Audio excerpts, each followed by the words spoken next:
I very much hope so. In any case, a lot of the heads of state and government and also the lead candidates have been insisting how important gender balance would be for the top positions. And I'm just worried that maybe in the council this criteria is maybe not of the utmost top priority consideration. But we need to move on. It's not possible that we never had a female commission president, that we still don't have a gender balanced commission. Really, we need to step forward and move ahead with that.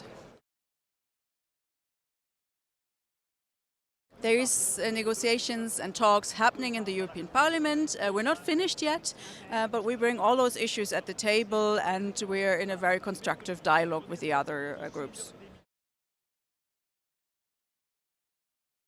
Nothing is agreed until everything is agreed, so there's still some work to be done, definitely.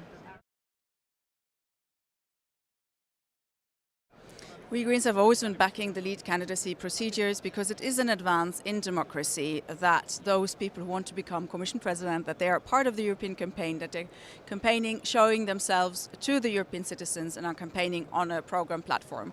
And it's very important that we don't have a step backwards from that, and I very much hope that the Council can also see that.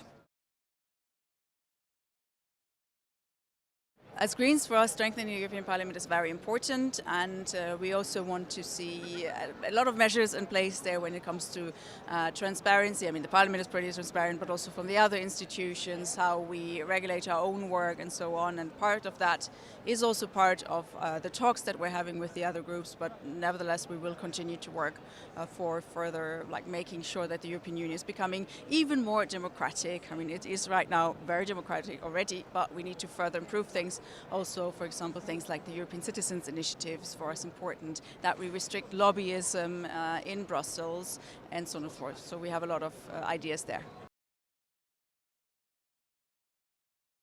Well, usually they don't react on such proposals. I mean, this is nothing new. As Greens, we've had this as part of our platform for many years and decades, probably even. When it comes, for example, to council transparency, then there's a lot to be done still, because even the positions of the different member states are not at all transparent and in the open.